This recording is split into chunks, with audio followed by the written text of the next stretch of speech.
그래서 20, 30대는 어떤 목표를 가지고 인생에 마치 산에 오르는 것으로 인생을 그렇게 생각을 하는데요. 이제 40, 50대가 되면 그 인생을 바라보는 눈이 좀 다르게 보이기 시작하는 것 같아요. 인생이 정상을 향해 오르는 것이 아니라 이제는 언제 끝날지 모르는 사막을 지나는 것, 그게 바로 인생이다라는 사실을 그제서야 깨닫기 시작하는 것 같습니다. 그리고 그렇게 그 인생 앞에 끝없는 광야가 펼쳐져 있다는 것을 알게 되는 순간 우리 인생이 무언가를 성취하기 위해서 사는 것이 아니라 살아남기 위해 사는 인생이 되어가고 있다는 것을 점점 알게 된다는 거죠. 그리고 그 광야에는 더위만이 아니라 매서운 추위도 찾아오고요. 뜨거운 태양만이 아니라 칠흑같이 어두운 밤도 기다리고 있습니다. 그 시간들을 지나가고 통과하는 것, 그것이 바로 인생이라는 것을 알게 된다는 거죠. 그래서 여러분, 우리 인생은요, 산을 오르는 것이 아니라 광야를 지나가는 것입니다.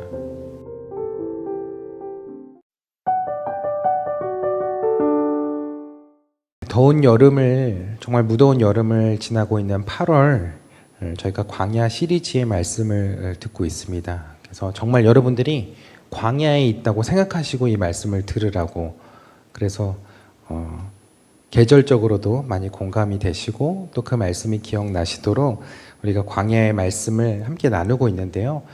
이 말씀을 듣게 하시는 이유가 있을 거라는 생각이 듭니다. 그래서 오늘 세 번째 광야의 말씀, 광야 홀로 지날 수 없는 곳, 광야 홀로 지날 수 없는 곳이라는 제목으로 여러분들과 말씀을 나누려고 합니다.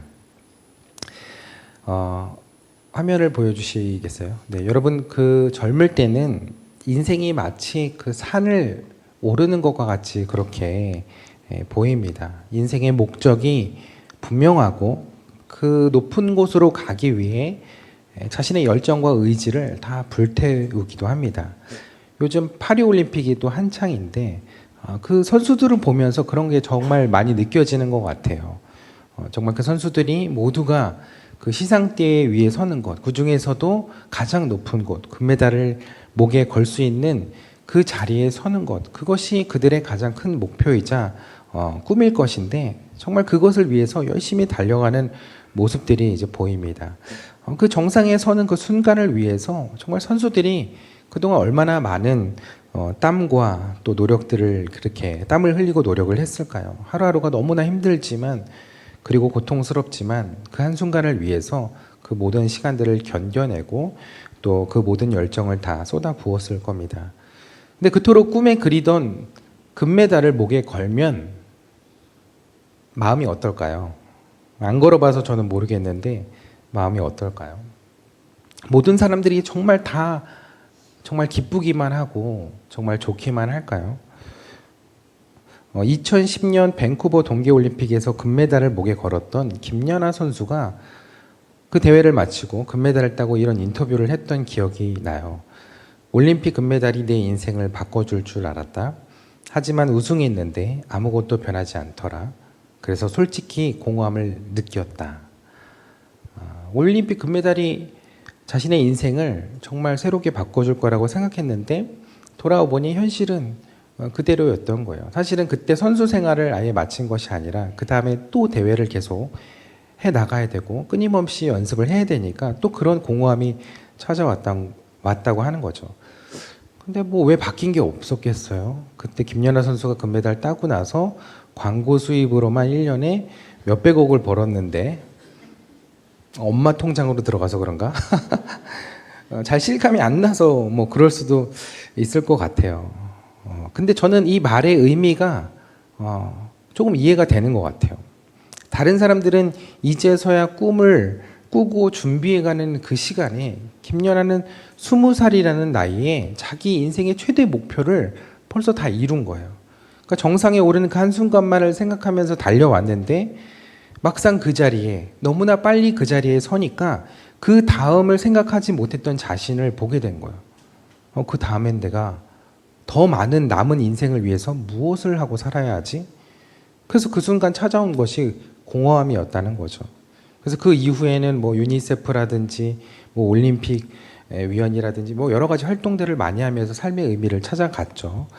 그래서 20, 30대는 어떤 목표를 가지고 인생에 마치 산에 오르는 것으로 인생을 그렇게 생각을 하는데요.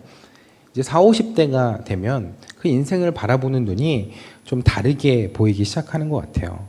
인생이 정상을 향해 오르는 것이 아니라 이제는 언제 끝날지 모르는 사막을 지나는 것, 그게 바로 인생이다라는 사실을 그제서야 깨닫기 시작하는 것 같습니다.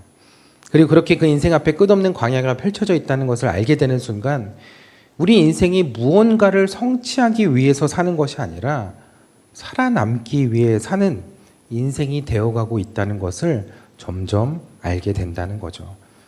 그리고 그 광야에는 더위만이 아니라 더위만 견디면 될 거라고 생각했는데 매서운 추위도 찾아오고요. 뜨거운 태양만이 아니라 칠흑같이 어두운 밤도 기다리고 있습니다. 그 시간들을 지나가고 통과하는 것, 그것이 바로 인생이라는 것을 알게 된다는 거죠. 그래서 여러분, 우리 인생은요, 산을 오르는 것이 아니라 광야를 지나가는 것입니다. 인생을 길게 볼 때 우리는 광야를 지나가고 있다는 거죠.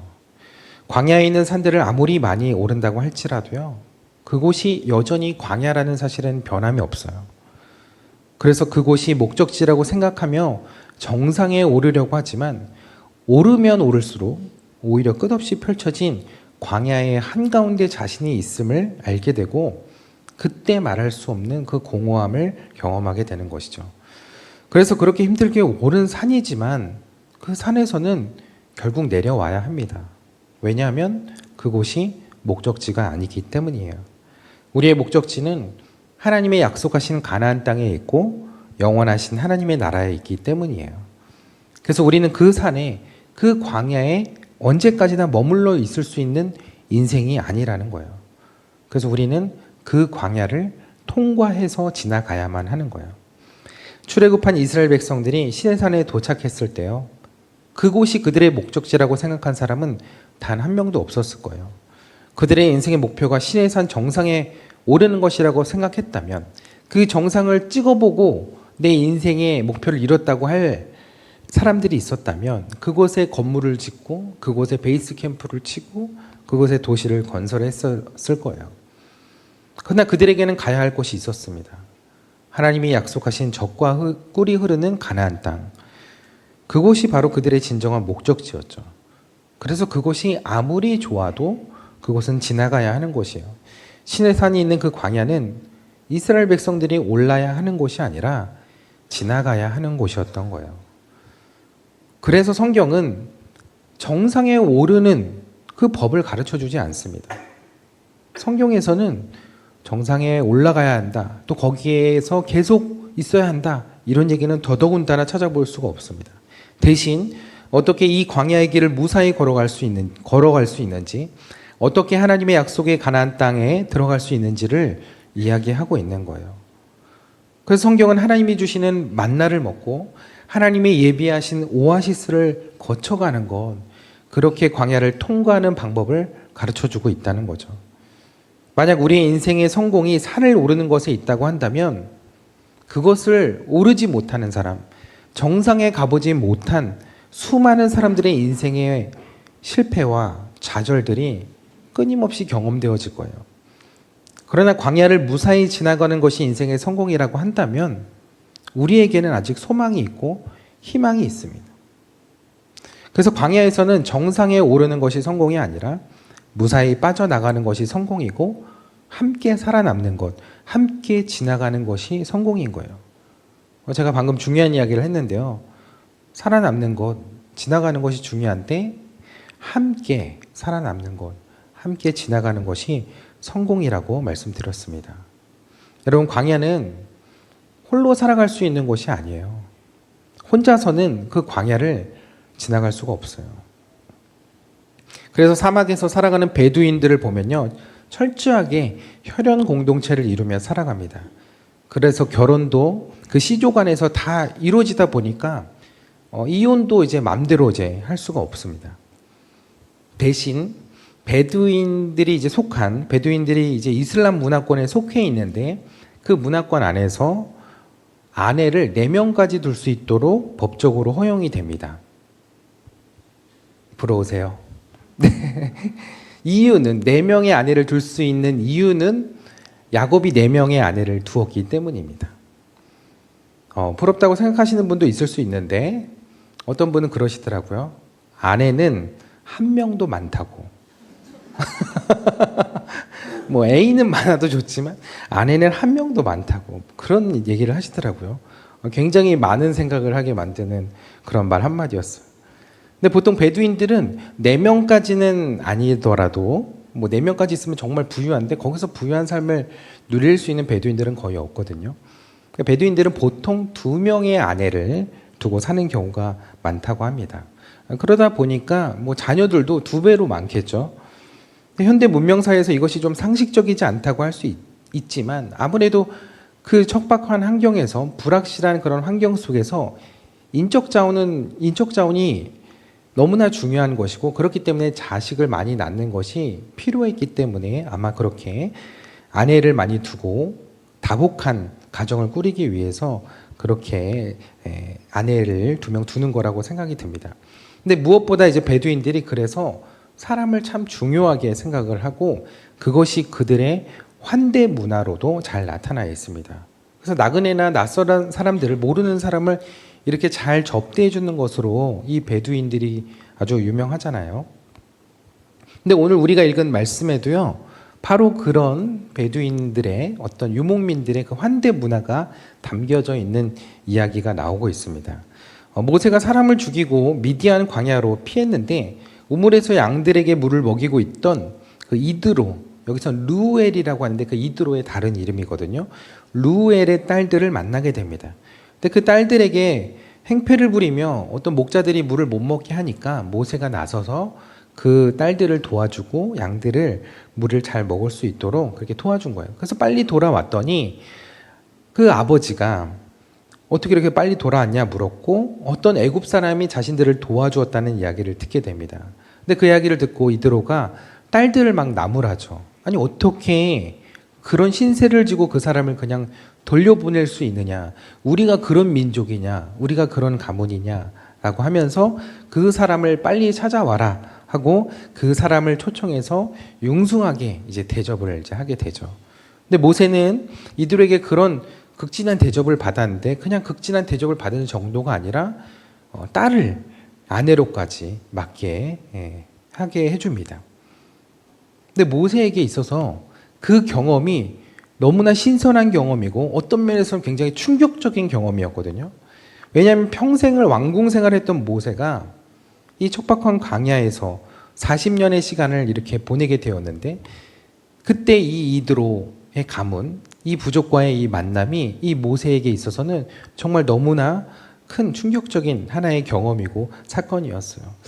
왜냐하면 그가 평생을 살았던 이집트 왕궁에서는요, 아버지를 아버지라 부를 수 없었고 어머니를 어머니라 부를 수 없는 서자의 한을 갖고 살아왔거든요. 정말 누구도 믿을 수가 없는 거예요. 이집트의 왕자로 살아가는 이상 본인의 의사와 관계없이 후계자 경쟁에 뛰쳐들 수밖에 없게 되는데 그러다가 왕자들 중에 누가 왕으로 정해지게 되면 그 순간 다른 왕자들은 모두 반역이 세력이 돼서 처단이 되는 거죠. 즉 정상에 오르지 못하면 기다리고 있는 것이 죽음이에요. 그러다 보니 점점 나이가 들어가고 점점 어른이 되어 갈수록 늘 누구도 믿을 수 없고 가까운 형제도 믿을 수 없는 그런 삶 속에서 늘 불안함 속에서 살아갈 수밖에 없었던 거죠. 근데 모세가 그런 피비린내 나는 치열한 왕궁 생활에서 벗어나 광야로 나와 보니까 너무나 큰 안식과 평안이 있는 거예요. 그 광야는 누구를 밟고 올라서야 하는 그런 경쟁을 하는 곳이 아니라 아무것도 없지만 그 부족함 속에서도 서로를 지켜주고 아껴주고 섬겨주며 함께 그 길을 걸어가는 그런 세상. 광야에서 만난 그 모세가 만났던 그 세상이 바로 그런 세상이었던 거예요. 더구나 모세는 애굽에서 온 이방인이었거든요. 전혀 모르는 사람이었어요. 그런 낯선 사람을 스스럼 없이 가족으로 받아줬다는 것. 성경에는 그런 표현은 없지만 모세는 그들의 그런 환대에 적잖이의 충격을 받았을 거예요. 내가 태어나서 그런 사랑을, 이런 사랑을 언제 받아봤을까? 모세의 삶은 이야기하지 않았지만 늘 외로웠거든요. 왕궁에서 살았지만 그 마음은 광야 같았거든요. 근데 정말 막상 광야에 나와보니까 너무나 따뜻한 사랑이 있는 그 만남, 그 공동체를 경험하게 된 거예요. 근데 저는 우리 영종 만나교회가 그런 공동체가 되었으면 좋겠습니다. 우리 교회 처음 오는 누구라도 정말 낯설지 않게 정말 따뜻하게 가서 맞아주고 진심으로 환영해 줄 수 있는 그런 공동체가 되었으면 좋겠습니다. 광야 같은 우리 인생이 얼마나 외로워요. 그래서 말 한마디라도 한번 이렇게 안아주는 포옹이라도 그게 얼마나 큰 힘이 되고 또 위로가 되는지 몰라요. 그래서 여러분 광야 같은 인생을 살다 보면요, 참 우리에게 주신 그 만남과 인연이 소중하다는 것을 깨닫게 됩니다. 하나님께서 우리가 이 교회에서 만나게 하신 이유, 다 이유가 있다는 생각이 들어요. 그래서 이곳에서 만난 것이 얼마나 감사한 일인지 몰라요. 제가 다음 주에 좀 자세히 소개해드릴 내용이기도 한데 중국에 이니전이라는 한 여인이 있었습니다. 근데 이 여인이요, 아버지가 그냥 정해주는 혼사로, 그게 이제 풍습이어가지고 아버지가 그냥 정해주는 중매로 해서 생면부지의 사람과 결혼을 해서 시집을 가게 되는데 사막으로 시집을 가게 됩니다. 근데 너무 인적이 뜸한 곳에 살다 보니까 정말 미치겠는 거예요. 그다음 어느 날 저 멀리서 사람이 다가오는 것을 보게 되었는데 반가운 마음에 그렇게 달려가는데 그 사람이 그냥 아는 척도 하지 않고 말없이 그냥 그녀를 지나쳐 간 겁니다. 근데 그 여인이 잠시 후에 집에 가서 대야를 하나 가지고 나온 거예요. 그리고 그 사람의 발자국을 대야로 이렇게 살포시 덮었습니다. 왜 그랬을까요? 모래바람에 그 발자국이 지워지지 않게 하려고 그랬던 거예요.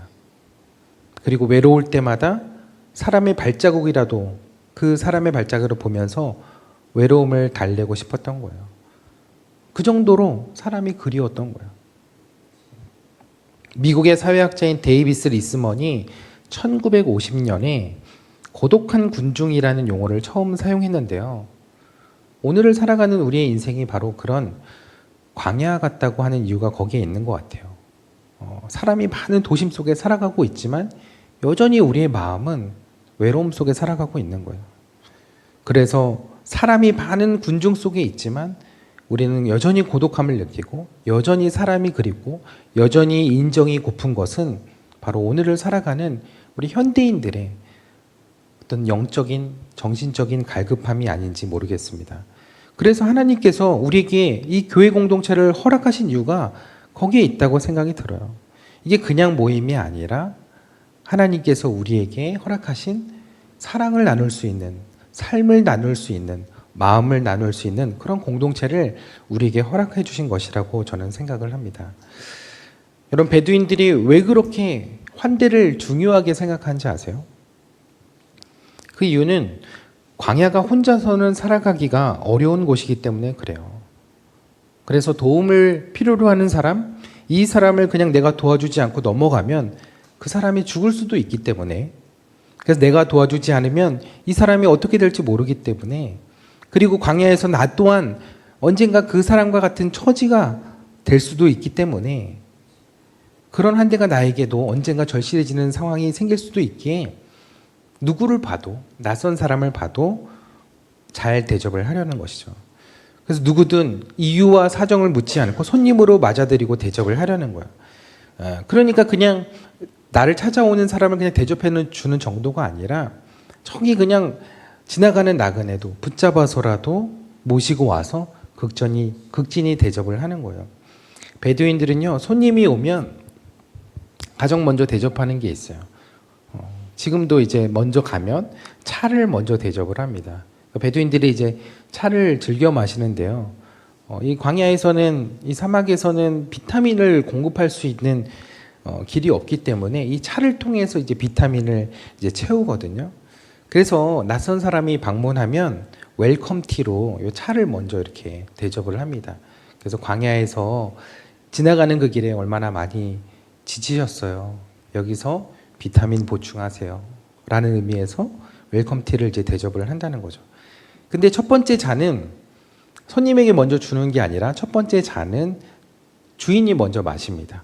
왜냐하면 여기에 이상한 거 안 들었으니까 안전하게 드셔도 됩니다. 라는 뜻으로 주인이 먼저 마시고 두 번째 잔은 손님에게 조금 따라서 마시게 합니다. 그리고 나서 괜찮으세요? 라고 하면 이제 다시 세 번째로 가득 그 잔에 부어서 마시도록 해줍니다. 그 정도로 손님을 이제 배려한다는 것이죠.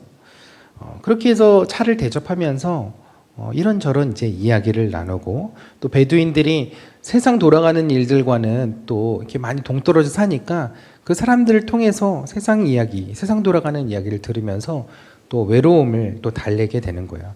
그래서 베두인들에게는요, 이 손님이 또 다른 오아시스와 같은 존재였던 거예요. 창세기 18장에 보면요, 아브라함이 지나가던 나그네 셋을 강권해서, 그 사람이 찾아온 게 아니에요. 지나가는 나그네 셋을 강권해서 집으로 모시고 오는 장면이 나오는데요. 그 사람들에게 발 씻을 물도 마련해주고 떡도 대접해주고 거기에 송아지까지 잡고 엉긴 젖, 즉 치즈와 우유를 풀코스로 준비해가지고 저기 시원한 그늘나무 아래서 그들을 접대한 거예요. 처음 보는 사람들인데. 근데 그렇게 극진히 대접하고 났는데 그들에게서 놀라운 이야기를 듣게 되죠. 그것은 자신의 그 늙은 아내 사라를 통해서 아들이 생기게 된다는 거였어요. 정말 터무니없는 말 같았지만 아브라함은요, 그 말 한마디가 참 큰 위로와 힘이 되었을 것 같아요. 당시 아브라함은 작지 않은 부족의 족장이었거든요. 그 소돔에 거주하던 그 조카 롯이 그 막 전쟁통 속에 이렇게 납치돼 가지고 끌려갔던 적이 있어요. 근데 그때 그 소식을 듣고 아브라함이 훈련된 318명의 군사들을, 요원들을 데리고 가서 그를 구출해 오죠. 그러니까 훈련된 군사만 300명이 넘게 거느리고 있는데 그러면 그 부족의 규모가 어느 정도 되는지 알 수 있겠죠. 작은 규모의 족장이 아니라는 거죠. 근데 아브라함에게는요, 치명적인 컴플렉스가 있었어요. 그것은 그에게 자녀가 없었다는 거예요. 앞서 말씀드렸지만 자녀가 많은 것이 복의 상징으로 여겨지고, 그래서 아내를 둘 이상씩 둬서라도 그 자녀들을 많이 두어야 하는 그런 부족 사회에서 자녀가 한 명도 없는 그런 아브라함이 족장으로서 그런 리더십을 유지한다는 게 정말 기적 같은 일인 거예요. 근데 아브라함이 족장으로는 있지만 그 마음의 한켠에는 굉장히 큰 서러움이 있었을 거예요. 그리고 이제는 나이가 많이 들어서 100세가 가까우니 그 마음이 이제는 거의 내려놓는 마음의 수준이 되었을 거예요. 그래서 그것은 아브라함에게 말할 수 없는 서러움이었고 드러낼 수 없는 상처였던 거예요. 근데 그의 집에 모셔온 손님을 통해 그런 위로와 희망의 메시지를 듣게 된 거예요. 근데 사실은 하나님에게 그런 이야기를 들었거든요. 너로 큰 민족이 되게 하겠다는 하나님의 약속. 저 하늘의 별과 같이 너의 자손이 많아지게 하겠다는 그 하나님의 약속을 다시 떠올리면서 아브라함이 다시 희망을 품게 된 거예요. 그래서 기한이 되면 하나님께서 너에게 아들을 주실 것이다. 하나님께서 그 약속을 잊지 않으셨다. 하나님께서 그 약속을 꼭 지키실 것이다. 라는 그 복음을 듣고 그 아브라함이 다시금 새 힘을 얻고 위로를 얻었다는 거죠. 비록 사람을 통해서 들은 이야기지만 하나님의 위로하심과 만지심을 경험했다는 거예요.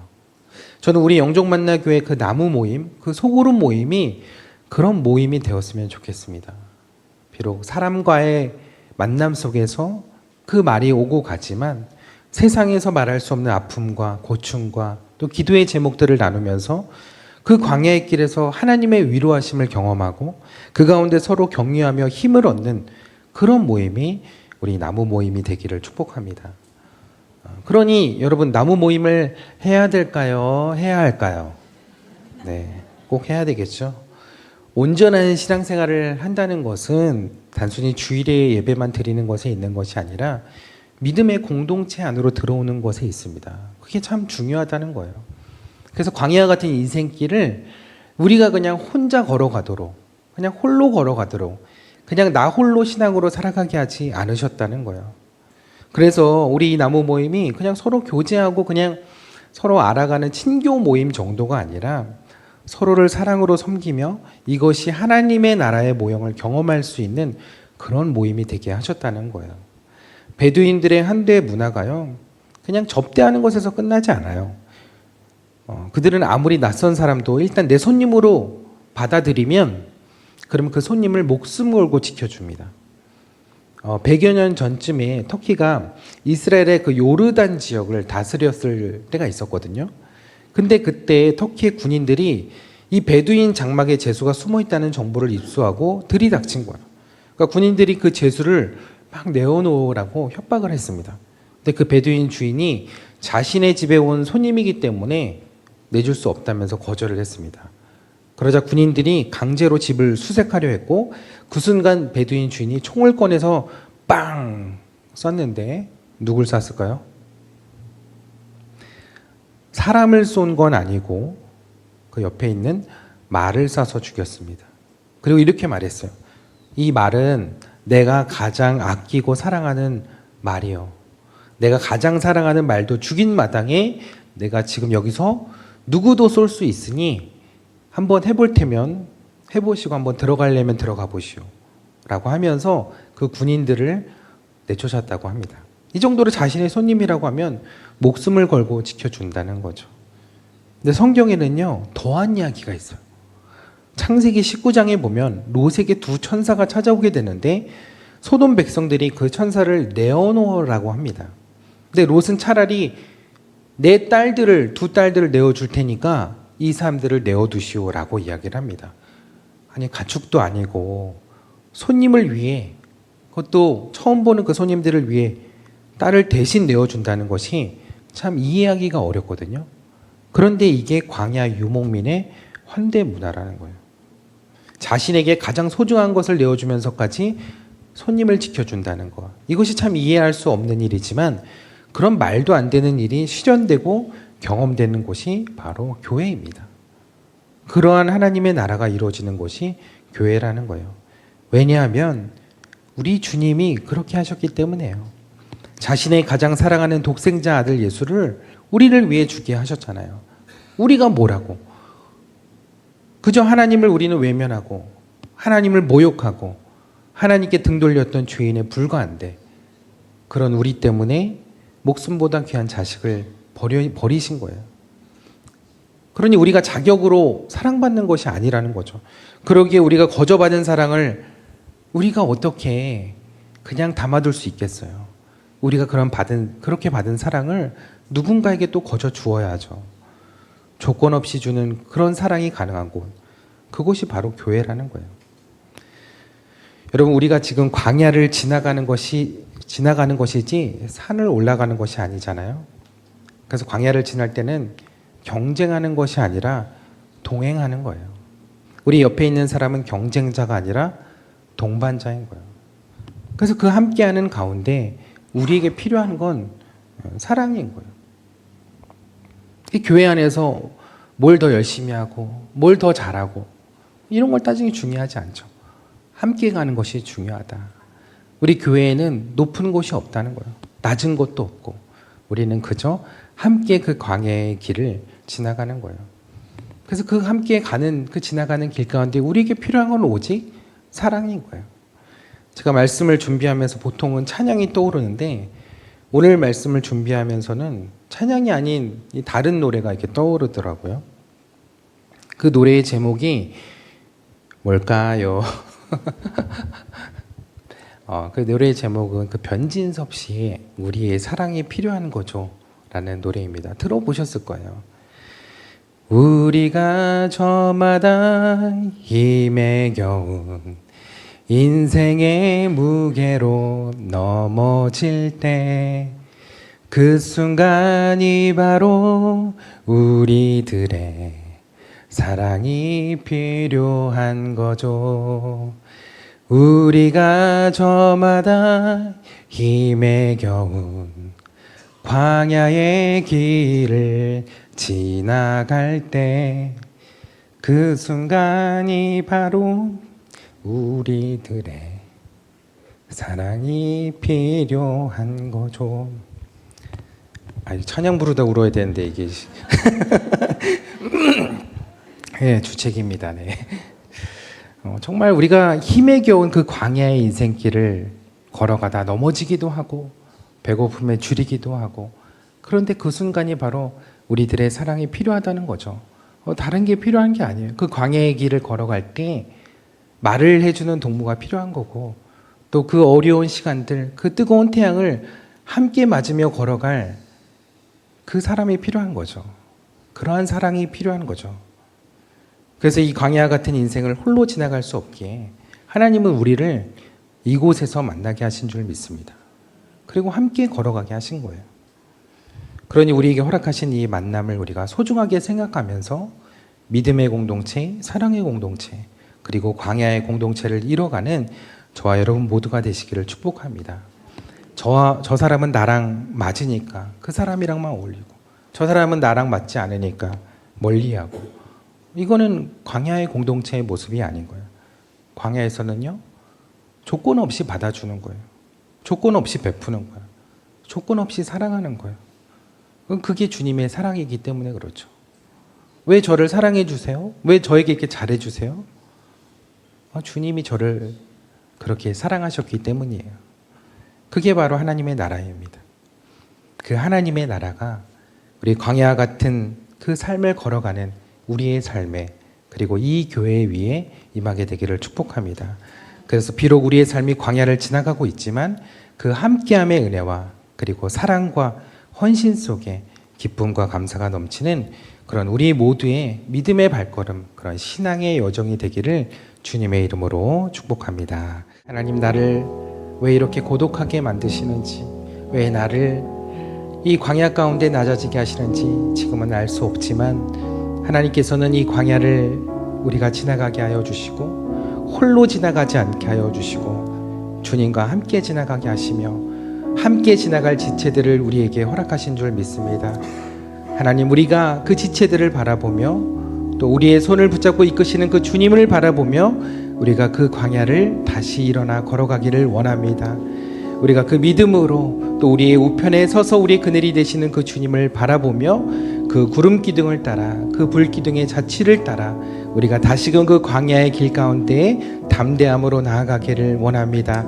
우리를 이곳에 믿음의 공동체로 불러주셨는데 이곳 가운데 그 하나님의 사랑이 임하게 하여 주시고 하나님의 나라가 임하게 하여 주셔서 우리가 다시금 함께 주님의 은혜로 이 광야를 지나가며 하나님이 예비하신 그 약속의 땅으로 담대히 걸어갈 수 있도록 우리의 믿음을 지켜주시고 우리의 몸과 마음을 지켜주옵소서. 우리 이 시간 주여 한번 부르짖고 함께 기도하겠습니다.